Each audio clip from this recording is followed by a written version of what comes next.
So, the thing I've been thinking about lately is, and trying to manifest is money, an abundance of money. And to the effect of, I don't want to have to worry about anything except for traveling and doing whatever I want to do, getting out of this job that I absolutely can't stand, this industry. It's just icky. And well, we can save you a lot of trouble and just tell you that you can't get there from there. No, I understand that. So I've been changing my we're not thought. sure you do. Okay. Because if you really understood that, you would spend no time talking about anything about a job that you can't stand, that you've got to get out of. In other words, you would never put words to that, because that's upstream, and that's slowing you. In other words, every moment you spend in a job you don't like, your vibrational escrow becomes brighter and more prolific with the abundance that you are reaching for. And every moment you spend talking about that is a moment spent not letting yourself go with the flow. Okay. So my question was, how can I meditate and manifest the winning lottery numbers? You cannot get there from there. You can't get there from there. Because you see, here's the thing. You can manifest winning lottery numbers, but the thing that is most interesting about that is that when here's what you're saying and how it's playing out vibrationally. You've said, I want a lot of money. And that's a little bit like saying, I want to eat all of the food that I will ever eat today. And we say, can you feel how it is softer and less resistant to say, I want money to flow to me in abundance that I can comfortably enjoy? It's a softer statement. Yes. But when you say, I want a lot of money, and you don't have any way of believing that it will come, then when you say, I want a lot of money, it's an uphill statement. Now, let's play with this just a little bit so that you can feel it, because it's a big topic for so many of you. So we're just going to offer some words under some conditions, and we're going to demonstrate by pointing whether it's upstream or downstream feeling. Okay. And we're predominantly going to focus upon the vibration that is yours, but it's not so different from what a lot of people in the room are feeling. So this will be beneficial to everyone. So, I want to win the lottery. Now, that was clearly an upstream statement, because what it was saying is, I want something that I don't have, and I don't see any viable way of getting it. So I want it to come through this method that I believe is possible, but the odds of it happening to me are really, really remote. In other words, that's what, when you say I want to win the lottery, that's what the vibration of it is saying. And it's upstream and therefore counter to all of this money that's calling you here. So when you feel that, in other words, when you feel that in your stomach, in other words, do you buy lottery tickets? Do any of you? When you buy lottery tickets, do you feel euphoria while you're putting your money down? If you're feeling euphoria while you're putting your money down, then keep doing it for the entertainment value. In other words, but for the most part, what we see in those who are in Las Vegas or those who are spending their money on the lottery is that those are upstream actions for the most part. It's a really rare one of you that is just bipping along and all of a sudden is overtaken with a feeling of elation, and you can just feel that you have this driving urge to go buy a lottery ticket. Now, if that ever happens to you, go buy a lottery ticket.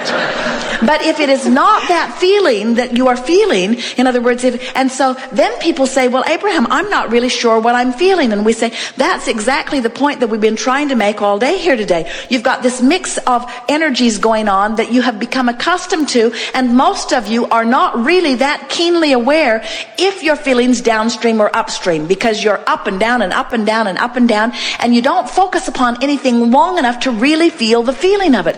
Our friend just before who was talking, she'd been focused in alignment with Source long enough that she felt the true ecstasy. And if she felt like that while she was thinking about a lottery ticket, she should go buy a lottery ticket and it would be a winner. We're not kidding you. Right. But when you're buying one out of hope, or when you're buying one because you're bored, or you're buying one because you don't want to go home and wash the dishes, or you're buying one because in other words, people are buying lottery tickets in all kinds of vibration that will not possibly yield them what they want. Mm-hmm. And so, now we're not saying to you that this is not a good process by which your fortune will come to you. We're just saying, don't buy the ticket till you line up the energy. Don't buy the ticket till you line up the energy. And when you line up the energy, you won't need the ticket. Mm-hmm. Because when you line up the energy, the universe will yield it to you through this path of least resistance, and this one, and this one, and this one, and this one, until all of a sudden money will be flowing into your experience, and you will laugh at the remarkable ways in which it will come.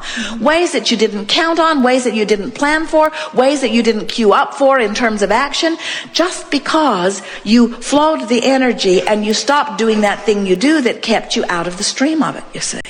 What I have noticed, I think is pretty funny, is meditating just on imagining myself having this abundance of money and just having this and not having to worry about anything. The funny thing is, little things come to me here and there, but like my sister is getting, decent refund back, plus she overpaid something, she's getting more money back there, and then my boyfriend is getting a huge lump sum of money from out of nowhere, and it's like it's manifesting all around me, but not specifically for me. Well, all of that's for you. It's for you to see how it happens. And if you will step back a little bit, we want to find a way into your belief system. We'll tell you some stories so that we can work our way in there. There are people who are earning all around this world so disproportionate to the action that they are offering that you could not possibly reconcile the wealth that's flowing to them. You just can't reconcile it. There are a majority of people that are accustomed to performing an action and receiving a financial response, performing an action and receiving a financial response. And when your income is tied to an action, the amount that you can receive proportionately is minuscule. And we would put the lottery even in that same sort of category. Mm-hmm. When you're trying to make it happen by performing an action, you are limited by the beliefs that you have about time and space. Right. In other words, you will say, I only make this much per hour, and there's only this many hours in a day. And then you can work overtime, and you can work double time, and you can work extra time, and you can leverage your time in different ways. But until you leverage through alignment, you really are in the category with millions of other people where not very much is going to happen. Mm-hmm. Where if you say, okay, I'm willing to play the game differently, I'm willing to accept on faith, maybe a little, that Abraham's right, and that all of the struggling that I've done has put a lot of money for me in vibrational escrow. And I'm willing to go on faith that this universe is abundance, and that there is an open valve for me through which I can receive abundance. I'm willing to go along with that idea. Mm-hmm. And I'm willing to play it that way for just a little while, where instead of considering action in relationship to money, I instead consider emotion in relationship to money. How do I feel about money? How do I feel about money? I'm going to leverage through emotion rather than bang it out through action. I'm going to leverage. Now, that doesn't mean stop your action. Go to work. Do whatever you need to do. Let the money come in the little, pitiful, mediocre way that it flows into your experience. In other words, you don't want to pinch that off. Let it come. But while it's coming, appreciate it. While it's coming, look forward to it. While it's coming, compliment yourself and compliment the others. In other words, let it be an energy game while you're living the action game, because you can do both. It doesn't have to be one or the other. Mm-hmm. And then what you will begin to notice, when you find ways of changing the way you feel about money. For example, when you go to purchase something and you're shocked at the cost of it. Esther remembers years ago going into department store and seeing the most beautiful blouse that she had ever seen. And her heart just leaped because she liked it and wanted it.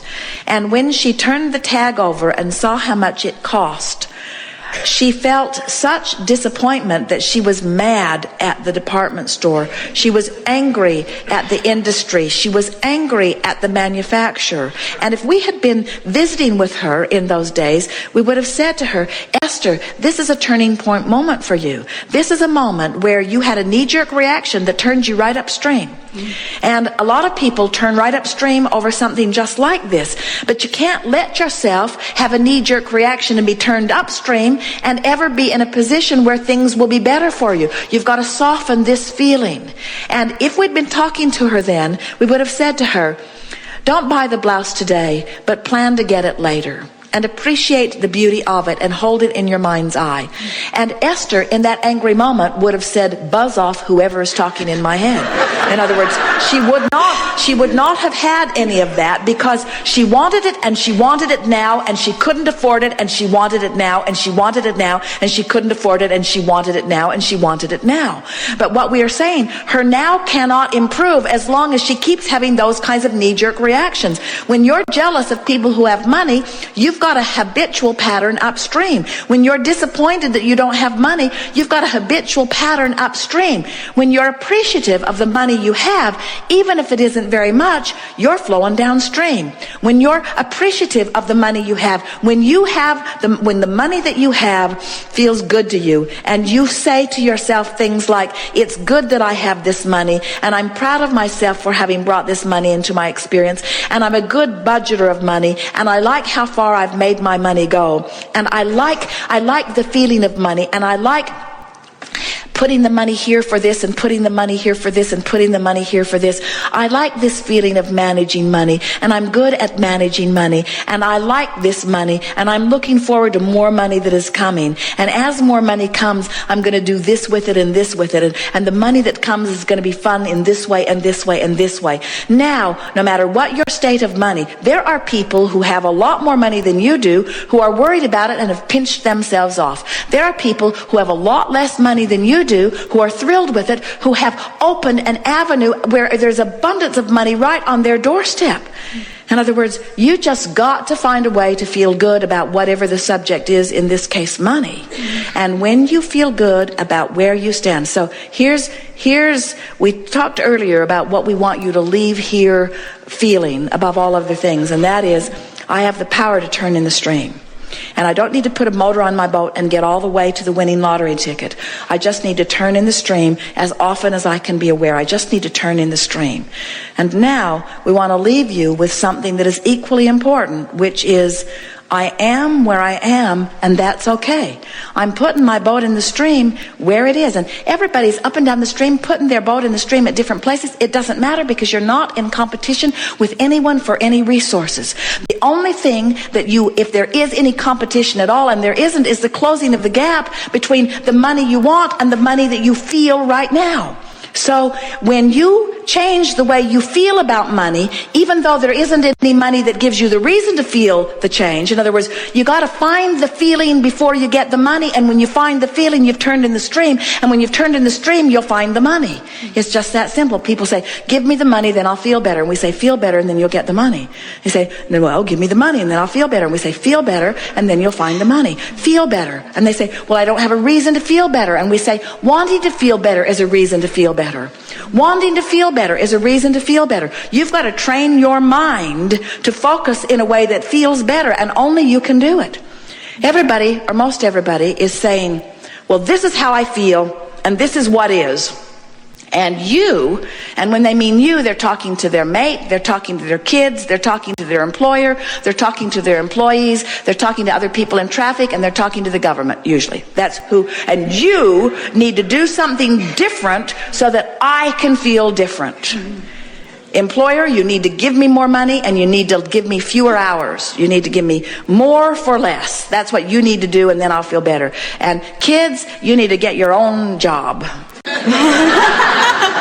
And government, you need to stop spending my money on things I don't want to spend it in, and give me my tax money back so that, and we say, as long as you're asking all of those people over which you have no control, and you know it, you know you can't control your kids, don't you? You know you can't control your government. You've tried. Don't you know it by now? So when you put yourself in a position where your good fortune is dependent upon what somebody does over which you have no control, you're upstream every time.